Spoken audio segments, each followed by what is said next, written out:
Muy bien. Veamos ahora otro concepto que está relacionado con eh, el tema soluciones que lo venimos tratando desde la clase pasada. Vamos a ver la solubilidad y los factores que la afectan. La solubilidad, la definición de solubilidad, nos dice que es la máxima cantidad de soluto que se puede disolver en una cantidad de disolvente a una determinada presión y temperatura. Fíjense que nos está poniendo en la definición dos parámetros que hay que tener en cuenta: la presión y la temperatura. ¿Sí?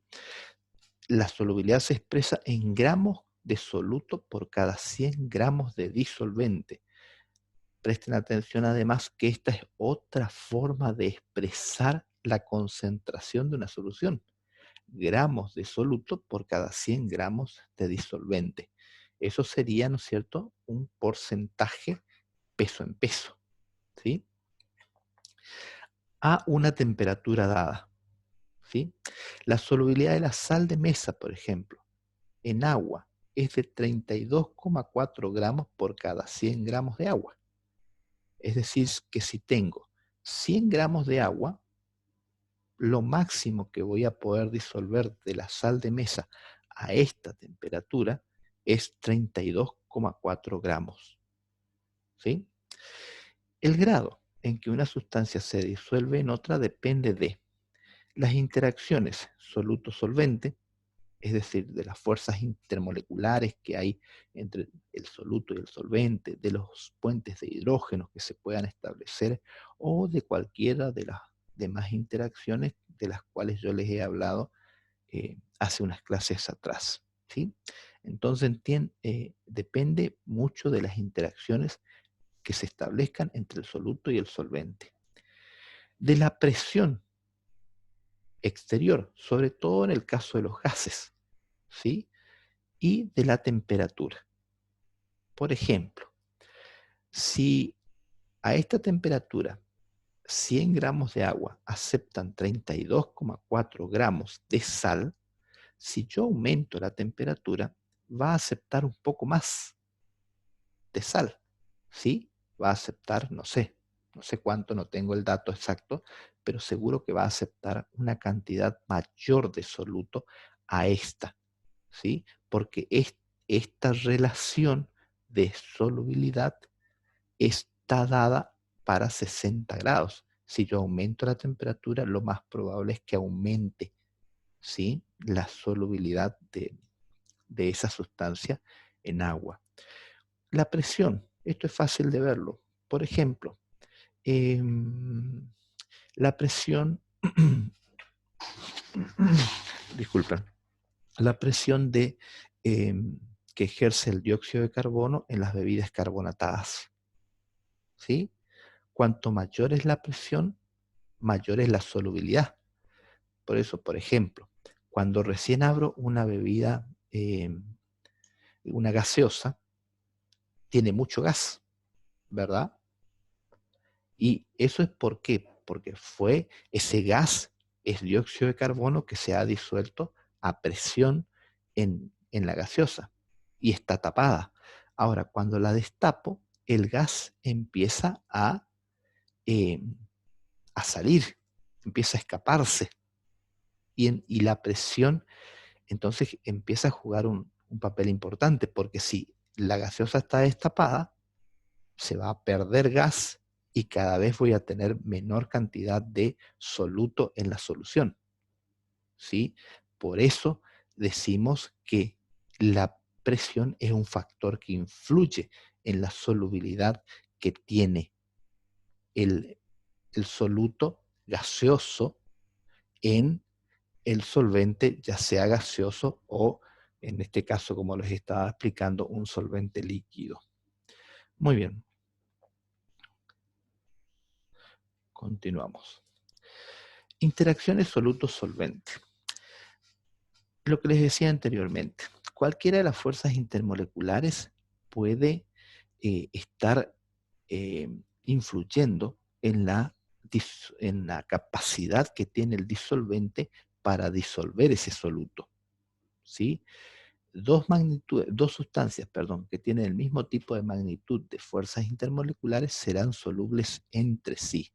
Esta generalización es, es algo muy usado en química y nos dice que nosotros los químicos lo resumimos así, como lo semejante disuelve a lo semejante.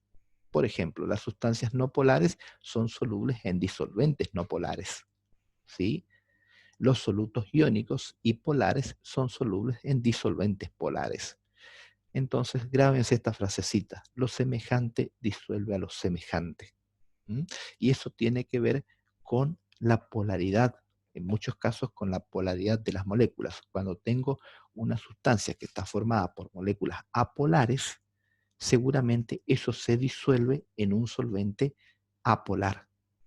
Ahora, si el soluto es una sustancia formada por partículas polares, pueden ser moléculas o compuestos iónicos, pero que son polares, entonces eso es probable que se disuelva en un soluto polar, ¿sí? Por ejemplo, el clásico cloruro de sodio. Cuando lo disolvemos al cloruro de sodio, sabemos que se disuelve perfectamente en agua. ¿Por qué? Porque es un soluto iónico que se disuelve y se disocia, como vimos en la clase pasada, y el agua es un solvente polar. Entonces puede disolver a esos solutos iónicos, ¿sí? Ahora, la solubilidad de los compuestos iónicos en agua depende de un equilibrio entre las fuerzas eléctricas, ¿sí? Por ejemplo, la fuerza de atracción entre las moléculas de agua y los iones que tiende a disolver el sólido, ¿sí? Y las fuerzas de atracción entre los iones con cargas opuestas que tienden a mantenerse en estado sólido, ¿sí? Por ejemplo, a ver, si yo analizo el cloruro de sodio, es un compuesto iónico y el cloruro de plata también lo es. Sin embargo, el cloruro de sodio es muy soluble en agua, en cambio el cloruro de plata no. ¿Sí? ¿Y esto a qué se debe? A que el- las fuerzas de interacción entre los iones, en el caso del cloruro de sodio, entre la fuerza de interacción entre los iones y las moléculas del solvente es mayor que la fuerza de interacción entre los iones plata y cloruro, ¿sí? Con el disolvente. ¿Se entiende? Entonces, depende mucho también de esto. En el caso del cloruro de plata, las fuerzas de interacción entre el cloruro y el catión plata es muy fuerte. Entonces, las moléculas de agua no pueden romper esta interacción, ¿sí? Y por eso es que el cloruro de plata termina precipitando. Esta es una de las reacciones clásicas de reacción de reconocimiento de cloruro. ¿Se acuerdan que vimos en el laboratorio? En donde uno a eh, una solución o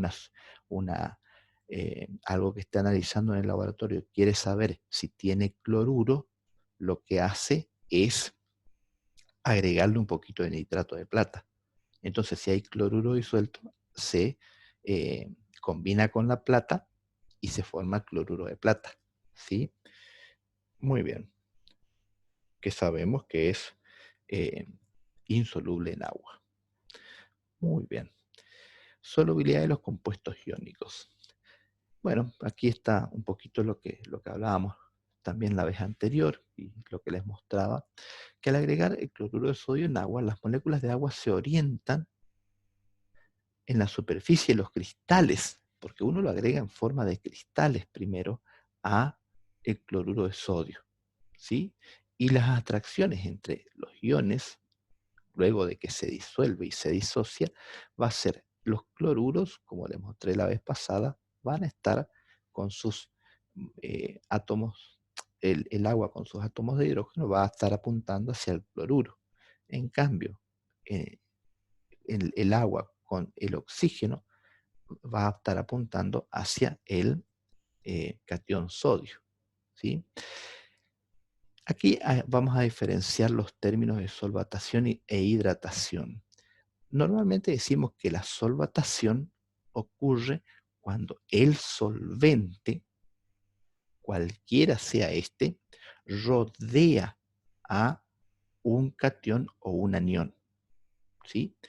Eso es la solvatación, cuando el solvente rodea al catión o el anión. En cambio, la hidratación es cuando estamos hablando de un solvente particular, del agua. Por eso, hidra, ¿sí? De ahí, hidra viene de agua. Entonces, decimos hidratación cuando se trata de que el agua es el que rodea a el anión o al catión. Y solvatación decimos cuando es un solvente cualquiera. Es decir, que la hidratación está como metida adentro de la solvatación. ¿Mm? Muy bien, avanzamos. Las interacciones puente-hidrógeno entre el soluto y el solvente favorecen la solubilidad. Claro que sí. Fíjense, eh, aquí por ejemplo tenemos esta molécula, el etanol, que como les conté ya hace unos días, esta, esta sustancia es la que se usa como, eh, como aditivo en las bebidas alcohólicas. En algunas de las bebidas alcohólicas, las de mayor calidad, esto se produce por fermentación alcohólica, ¿sí? Naturalmente. Pero en muchas, en la mayoría, para acelerar el proceso, lo que se agrega es esto, se lo agrega como en forma extra, ¿sí? Ahora, lo que nos importa a nosotros en este momento es que esta molécula de etanol tiene aquí un grupo OH, ¿sí? En donde sabemos que existe una gran diferencia de electronegatividad entre estos grupos. Por lo tanto, aquí va a estar cargado positivamente, es decir, el hidrógeno va a estar con una carga parcial positiva y el oxígeno una carga parcial negativa. Y si a esto lo disolvemos en agua, sabemos que va a estar cargado aquí, perdón, que este oxígeno va a estar cargado negativamente. Entonces, esta carga parcial negativa del oxígeno con esta carga parcial positiva del hidrógeno permite que se establezca la interacción puente-hidrógeno. ¿Sí? Pues muy bien. Ah, permítame, aquí. Entonces, eh, ¿cómo influirá, ¿no es cierto?, la solubilidad del etanol en agua, perdón, del puente hidrógeno, cómo influye la solubilidad del puente hidrógeno. Para eso, a ver, déjenme, voy a cambiar de cámara y voy a dejar de compartir esto. Muy bien. Y vamos a considerar, por ejemplo, a otra molécula que es muy parecida, que es el etanodiol. Voy a ponerlo en forma resumida. Esto ustedes lo van a aprender después en orgánica. Perdón, aquí es CH2. CH2. Y esto, y la molécula que yo tenía ahí es el etanol. Ahí sí es CH3 y aquí tenemos CH2OH. Muy bien. Entonces fíjense ustedes una cosita. Aquí le escribí muy cerca a este. Lo voy a correr un poquito. Fíjense una cosita. Voy a ponerlo por aquí.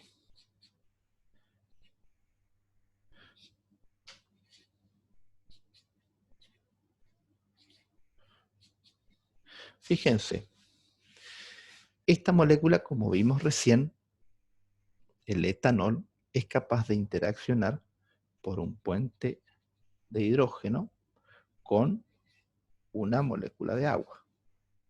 ¿Sí? Ahora, este OH, este grupo H también es capaz de interaccionar con una molécula de agua.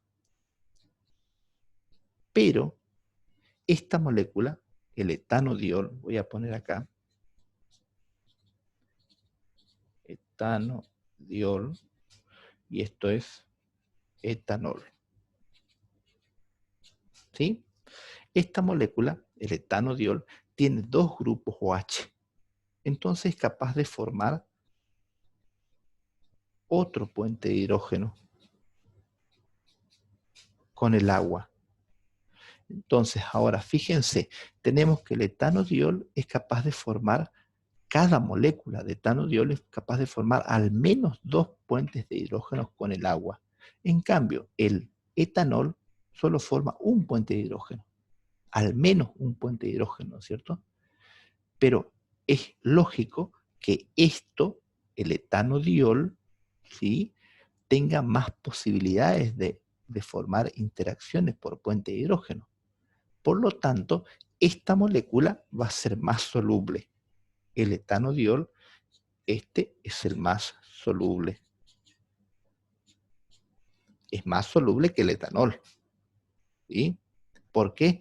Porque tiene mayor cantidad de grupos OH para formar puentes de hidrógeno con la molécula de agua.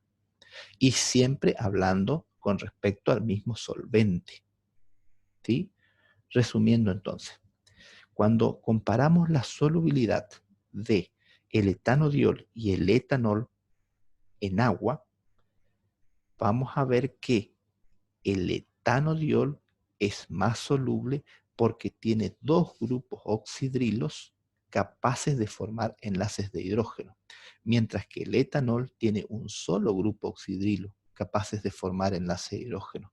Entonces, lógicamente, el etanodiol es más soluble en agua que el etanol, ¿sí?, por la influencia de los puentes de hidrógeno. ¿Sí? Muy bien, hay mucha más tela para cortar sobre esto. Esto, lógicamente, no es lo único, pero lo vamos a dejar para que lo vean en otras asignaturas. ¿Sí? Bueno, cortamos acá y nos reconectamos con las nuevas credenciales y continuamos la clase.